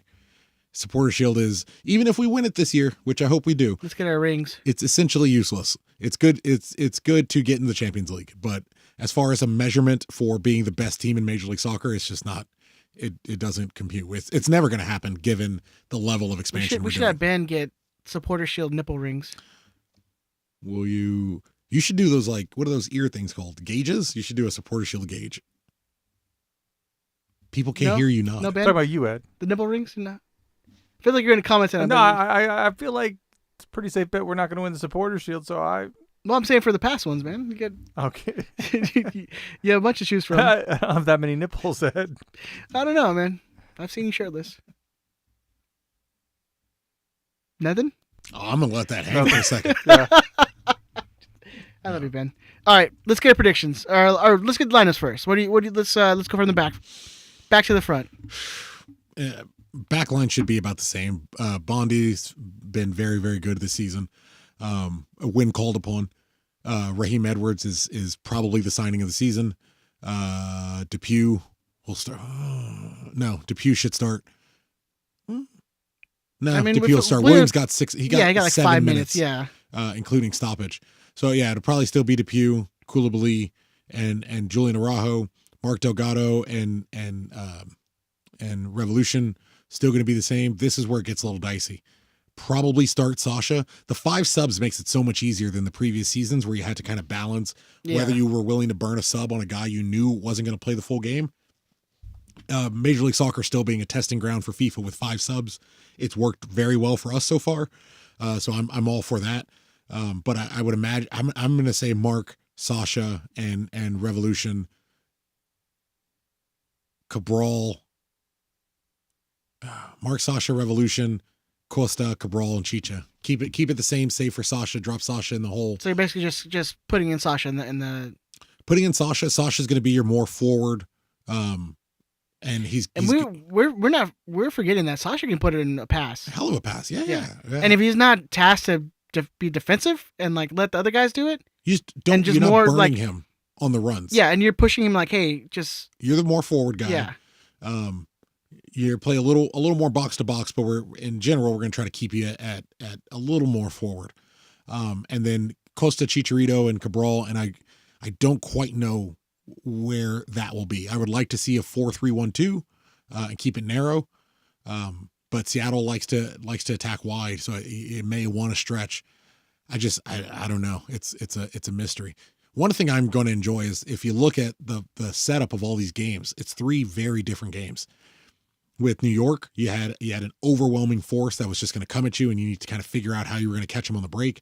Charlotte was a team that was going to sit back and let you attack at them and let you try to figure out how to break that low block. And Seattle is just going to I mean their formations this season, they play 3-5-2, but it's really more like a 5-man back. Like Alex Roldan plays pretty much in the midfield because they want to get him running and get moved up. That width could come back to hurt us if we try to go overly narrow. So it could give us a space to put balls over the top and it could in there. It could. No clue. Yeah. But I trust. It's nice trusting the manager to figure it out. He figured out the first 2. I'm going to trust him to at least give Seattle a game. All right. Ben, since you didn't give our prediction last week, you're going to go first this week because Big Tony didn't give me an order. Well, you That's both fair. tied, but you said we were going to score a goal, and his 0. is no goal, so it should be you. Yeah. Fair enough. I don't believe in this team yet. I'm gonna say we lose, even though Seattle played in the midweek. The fact that, like you said, we haven't beaten Seattle since 2018. So I'll buy in a little bit. So I'll say we lose 2-0 instead of 3-0. Hey, Gilbert's in the chat now. Hey, go Bonzo. Right at the end of the show. Miss you, brother. You got to come in sometime. Oh, I saw him on on the weekend. You doing well? Yeah, man, looks good. Getting that Bezos money. You think there's anyone? There's got to be people who've listened to the show where we bring up Gilbert and talk about him lovingly, who have no clue who we're talking about. And then there's And have no clue that we shattered him for like a year. I was gonna say, then there's got to be people who've been listening for a long time who are like, why do they always speak so nicely about him? When he was there, they were cruel to him. Well, that's how Ed's friends. in therapy now. He's working through all that stuff. That's what friends are for. Oh, he says he just got home. Good man, Gilbert. Love you, sir. Love you, sir. Miss you. Come on. All right, so you said 2-0. Okay. Keep on. I've been doubting this team. So I'm gonna be You positive this week. Always count on me. I'm gonna go. For sure. I'm gonna go 2-1 Man, win. get flagged again, huh? Yes. I'm gonna go 2-1 win, and I'm gonna say goals from Chicha, and I'll say Cabral gets one. Chicha and Cabral. Yeah. My heart. What did you say, Ben? 2-0. 2-0 Seattle. Yeah, 2-0. You have 2-1 Galaxy. Yeah. Driving here, my thought was on a draw. My thought was on a 1-1 draw. I've been hurt by Seattle so many times, it's difficult for me to believe we're going to keep a clean sheet against them. We still look so chaotic on the back line. Right. That even though we're maintaining clean sheets, like we maintained a clean sheet against New York, that one was surprising. But we maintained a clean sheet against Charlotte when we were dominating them. I don't think we're going to dominate Seattle in the same way. So 1-1 seems a little bit more on the card. Part of me thinks we could go in and kind of steal this. That's what I'm saying, man. Like I have an inkling that we might go in and steal this. Look, I've been so negative going into these 2 weeks. I'm like, you know what? I'll throw a little sprinkle of positivity. I mean, we beat a New York team that played midweek. Then we went in and beat an expansion Yeah, but they team. played played midweek. I mean, yeah, exactly. So 10 miles even from if we where beat they're Seattle, playing I'm still not 4 days sold on later. this team. Seattle is playing at home, so they'll have the rest. They don't have to go anywhere. They don't have to travel. Yeah, I don't know. I can't. I genuinely don't, because I don't have a read on it. I'll take. I think it draws. I'll take 1-1. Let I me think ask you draw this, Tucker. smart. Is the Galaxy better than Lyon, who the Seattle just thumped 3-0? Yeah, but it's it's Champions League thump. It's it's a different, like, you're going into probably harder in Champions League than, like Chris said, like they're taking this. Seattle wants it. Yeah. They Every want to beat Galaxy us fan. every time they play us. They want to beat us. But every Galaxy fan who, I don't understand how people aren't on the front office more. There was a time where we contemplated being the first team to win the Champions League, and now we can't even see it. Seattle as an organization wants it bad, real bad. Where I'm struggling is, do they want it bad enough to put themselves in a position that allows us to steal an advantage here? I gotta take 1-1. I gotta take a draw. I think it's smart. I would love for us to win. I'd love for us to start the season 3-0. It would put us on good footing going forward. But I'll take 1-1. And I'll take this being the start of Cabral season. I think Chris is gonna smoke us in this game this year, man. Well, that's a given. I think I'm going for 4 in a row now. All right, boys, let's get into that lightning round questions. We're in Bill Russell numbers now. Is that a football? Basketball. I'm more of a lacrosse guy. Lacrosse guy. Yeah. You were gonna say LaCroix, weren't you? Yeah, I was. I was close to saying it. That's what friends are for. First question is from Lucio Carola. Back-to-back games, do we see the same lineup or different? Kind of answered that one already. Well, different because Vasquez is hurt. Yeah. But I think in general you're going to see much of the same. You know, and our good friend Josh over at Corner of the Galaxy mentioned that Josh? we'll probably get some news on that Wednesday-ish. Okay. Josh? That usually means he's at least going to miss this game. Yeah. If you were going to say he's fine, he can play this week, you could say that today. Just come out, yeah. Utterson says, what position in the 11 needs to be upgraded with the open TAM spot? Probably that number 10. I Not even upgraded. It's just like getting a player who's going to be here. You have a player who's going to be here. How about a center defender from Efrain Paris? Alvarez. I mean, If you sign a TAM 10, you have Victor Vasquez, who was brought in by the coach. You have a new, relatively big money signing that you brought in, and you have a 19-year-old who is 150 grand against the cap. When are you playing him? you let him learn, man. Let him learn from a really good player for 2 years, and he's 21. He's older, and he can get in there, make it happen. Yeah, I would honestly, I would. No, that or I probably like I said. He is performing. He is physically better than he's been. I wouldn't do anything to stifle his development. This is how signing a TAM 10. This is how we lose a good attacking players from the second team. This is why there are zero successful players that have homegrown players that have come through the second team in Los Angeles that are attacking players. Zero have been successful. If I'm bringing in a TAM player anywhere, God, even a center back is the argument because Koulibaly is Koulibaly, and you imagine at some point it's going to come back to bite him. Right. But you're always better off having an extra defender that can come on. I don't know. I would be scared. Right back because we're gonna lose Rajo. Yeah, and it depends on how much you trust Leardom and stuff like that. Yeah. Right back is probably the right answer. So to tie that in, Non-Servium says, are we lagging on A lot of great names. on the Zavaleta signing because we're working on the Ramos signing? Apparently, he played with G2 last week. Sergio Ramos? No, Zavaleta. Yeah, Sergio Ramos. Yes, he played with G2 last week. Well, or is he training? Yeah, I guess so. So I mean, it's. But if they were signing him or close to signing him, why wouldn't they just? Hey, we signed Zavaleta. Oh, maybe he's not. Well, he's a free agent, right? So you're working out terms of his deal, years, agents' fees, all types of stuff and if it's TAM, if we're close to the budget, like We're talking about last week that he was close to signing. Like, what's the holdup? From the team's perspective, what rush are you in? Like he's not playing soccer. His value is not going up by not playing soccer. His value is not going up by everyone in the league having a decent idea of where he's going. Imagine he just signs for G2. It'd be awesome. Yeah, that would be fantastic.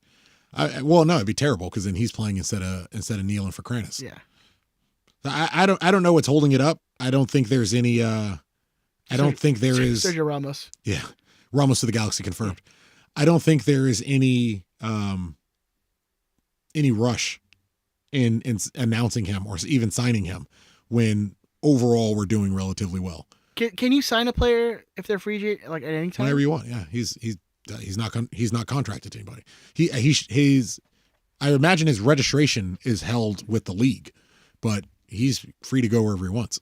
Yeah, he'd probably need to be signed before like a freeze date. Roster freeze date. That's what I'm asking more. But that'd be like way late. So stay in the Truja. Jeez, it's getting better and better. Says, is this squad a second half team still? I mean,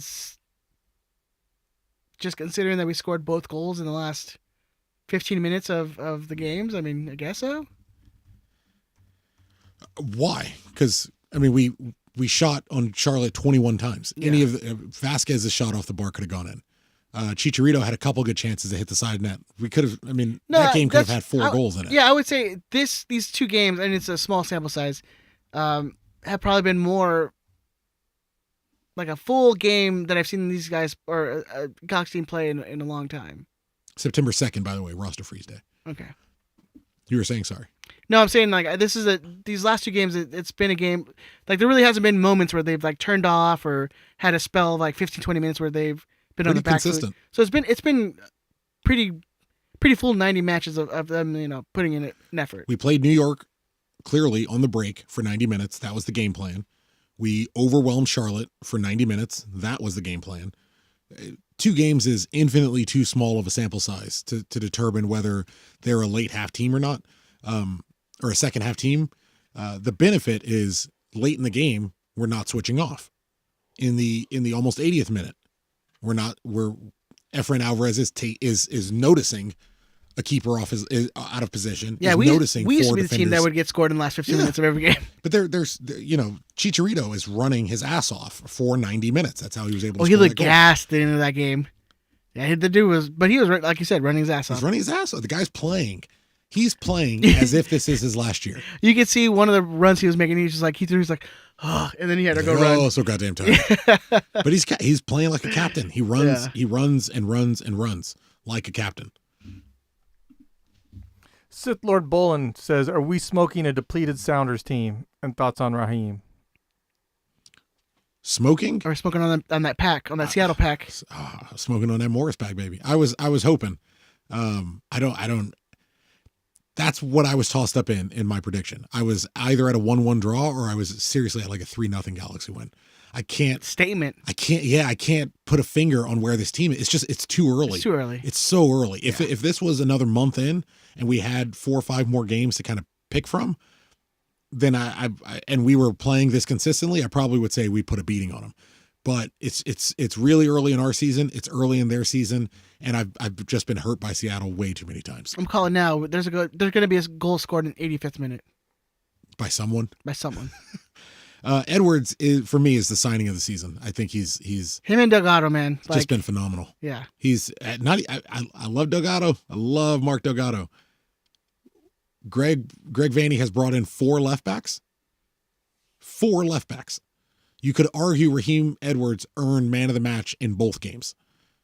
Yeah, he's the 4th left back brought in by a coach who has managed 35 games. That's fair. So I think Edwards is stupendous.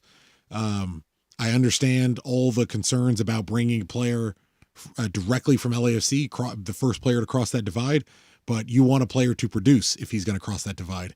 Nico Hamelin was the first player to cross the divide, and he was god awful. He was barely better than Villafania. That is yet another transfer that probably needs to be looked at deeply because I don't know. I mean, what are you getting? What did you ever get from? Well, because he had that American passport I think he was like American, right? Like Villafania? No. That's you're talking about Himalayan. Why? No, the Villafania, like it's just.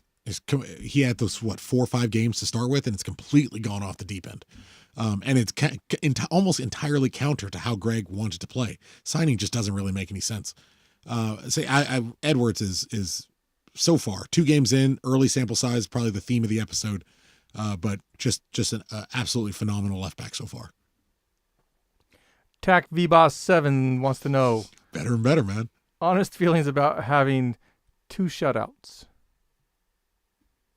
It's great. Surprised? I mean, really surprised. That's a good word. Yeah, especially against NYCFC. Yeah, I was totally expecting them. Oh, I called that they would beat us. So. I was certain Charlotte was going to get their goal against us, and we were going to be, forever immortalized in like 75,000. The crowd goes crazy.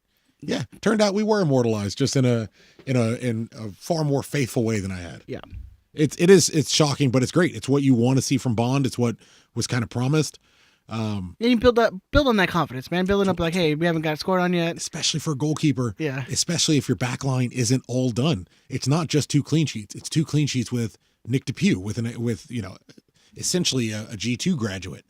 It's just, and the most terrifying defender we've had since Ciani. Like it's great. It's phenomenal. Good for Julian. Makes Julian look better, even if he has all types of the shithousery in him this season. You see him elbow that dude in the side of the head and then act like he did. He was like, "What, me? What's wrong with him? Somebody knocked him on the ground."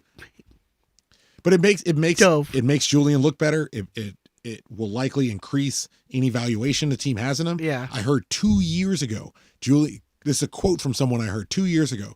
Julian would have already been gone if our defense wasn't so bad. So this only improves the likelihood we're going to get a very strong offer for him if and when it's time for him to go. Right. Don Rulio wants to know, is it not counterproductive to start a 35-year-old Victor Vasquez over Efra, regardless of skill? No, it is not counterproductive. No. If he's not ready we're getting a lightning round answer. Like both of you just said no, and we're moving on to the next question. If he's not if Efrain's not ready to run that midfield, why would you not put the guy who has 15 years more experience playing the position. What is your long-term aspiration for Efrain Alvarez? I want Efrain to be the guy who runs that midfield. Yeah. He's the guy. Yeah. If you want him to be the guy at 19, you need to stop putting him on murals and you need to make him compete for the position he's in. The kid still got 4 goals and 6 assists or something like that over 4 years on the first team.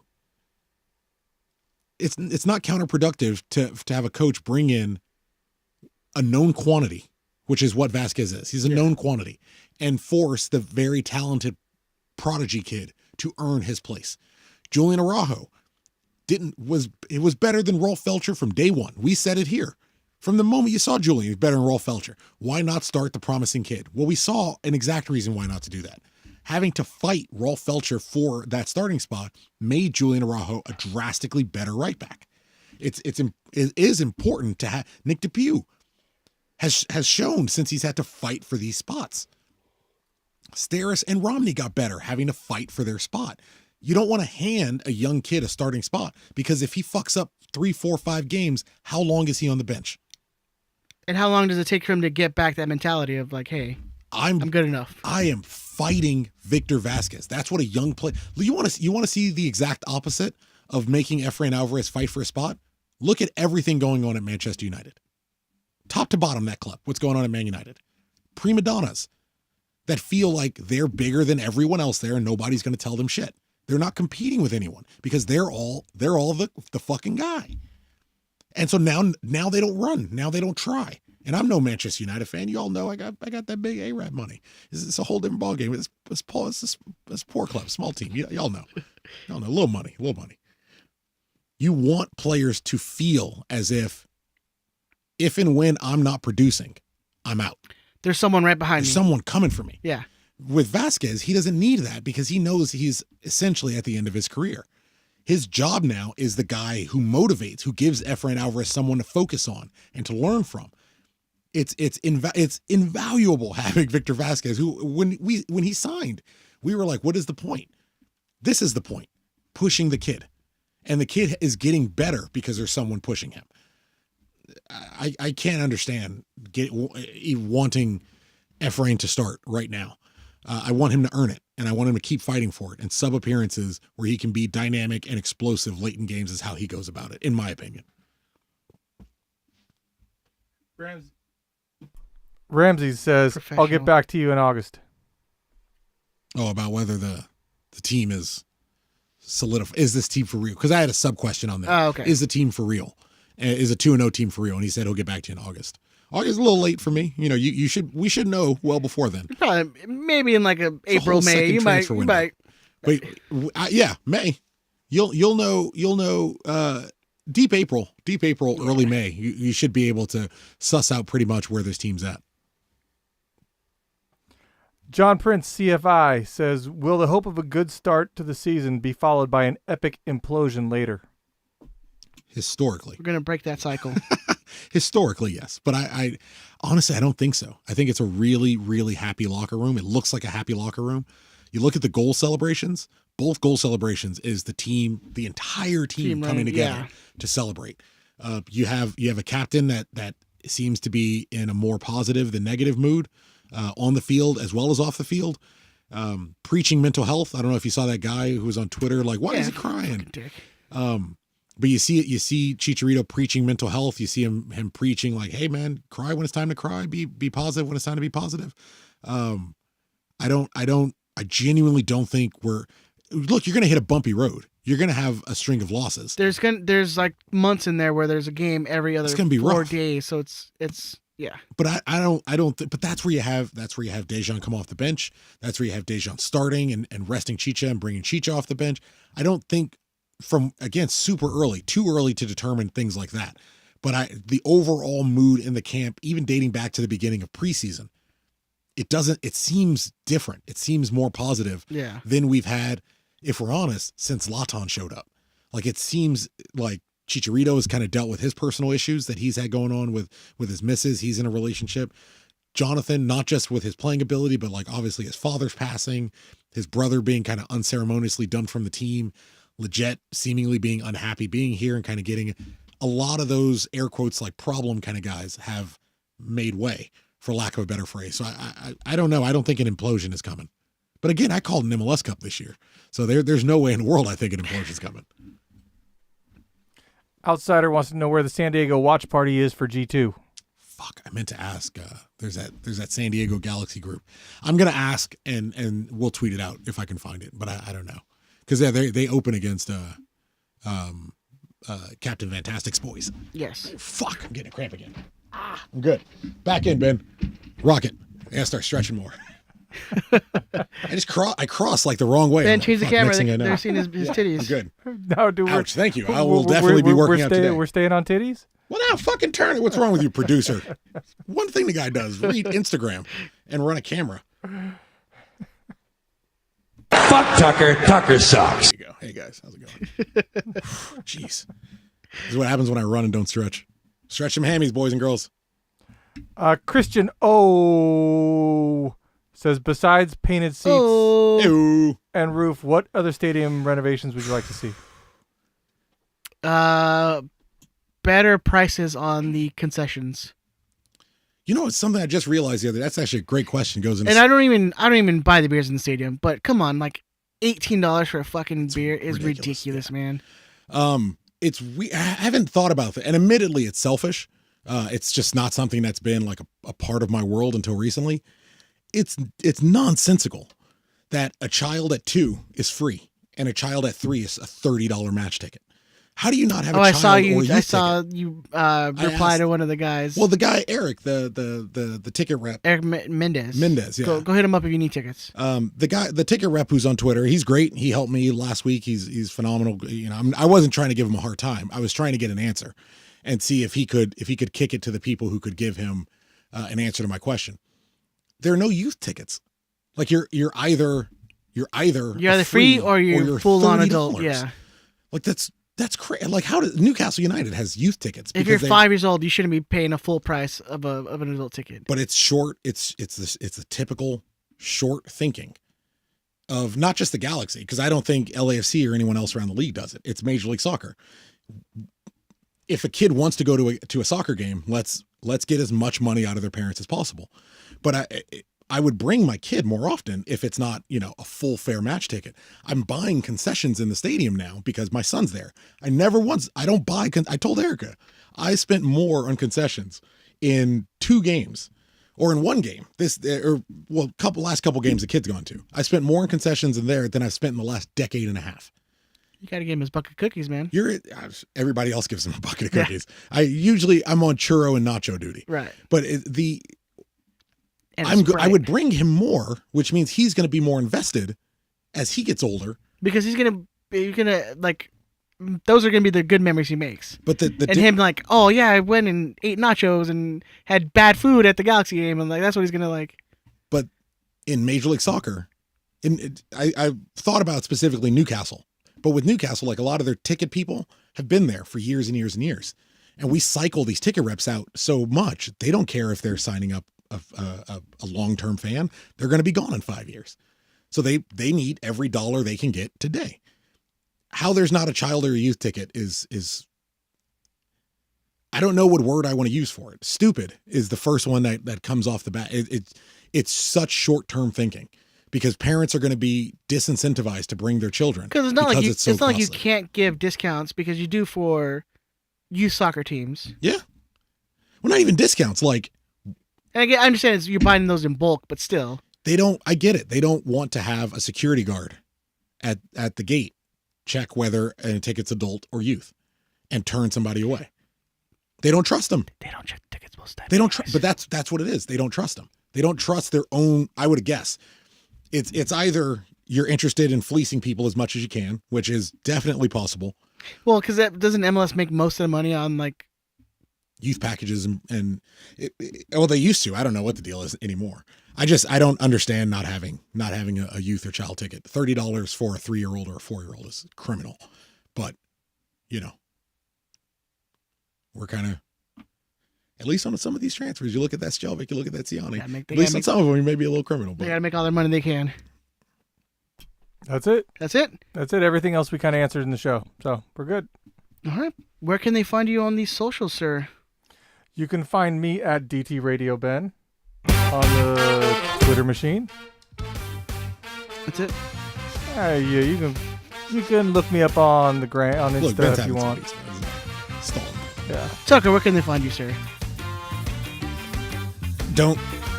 This is a don't week for me. Just leave me the fuck alone. That's at ZeroCool138 on pretty much everything. On everything, yeah. Twitter, Instagram, Goodreads. Goodreads, baby. Let's do it. What's the beer one? I'm off the beer. Okay. By the way, I've been looking for an app like this. If anyone knows the social media app, He's on wine now. If anybody knows an Untapped for wine, I'm trying to learn about wine. So if anyone knows any mediums or avenues, Tucker Sommelier. I was gonna say within a year. Yeah. I'm already Cicerone certified, motherfuckers. If anyone knows like an app where I can easily learn about wine or like a wine, I'm getting a wine journal. I'm trying to do the whole. I'm trying to get to that. I want to be a dad. You know what I mean? Like I want Damien to be like, oh, he's doing dad shit. He's not doing like, no disrespect, loser Galaxy fan Chris Tucker shit. He's doing dad shit. So if you know of any avenues where I can that would help me learn about wine, would appreciate it.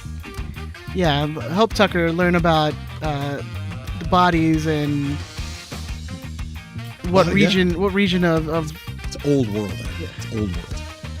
I do rather fancy you that. gotta swirl it and then smell it, sniff it. Old world, little Argentinian, little Napa Valley, Yeah. baby, whatever you're into. And it's you gotta pair it, man. You gotta know what the pairings are. The cheeses, the different cheeses. Nah, I pair it with joints. I pair it with pre-rolls. It's a lovely, lovely crossfade. Or you can find me on Instagram and Twitter at EdTheZombie13. You can find the show on Twitter, Instagram, all that stuff. Search for Rad Squadcast. Try to find us on TikTok. I have no idea how you do that. Rad Squadcast? Yeah, there's a Ben video up right now. There's a Ben video of him being an awkward 55-year-old. Go vote for Efrain Alvarez for goal of the week just to fuck over that one asshole. Fuck Tucker's friend. And fuck Tucker's friend. Subscribe. Hit the notification bell Tucker's to get the notifications when we go live. Welcome back, Ben. We love you. We miss you guys. Be nice to each other, as nice. always. Consider therapy. Seems like it's great. Love you. See you guys next week. Take care. Next week. Bye. Bye.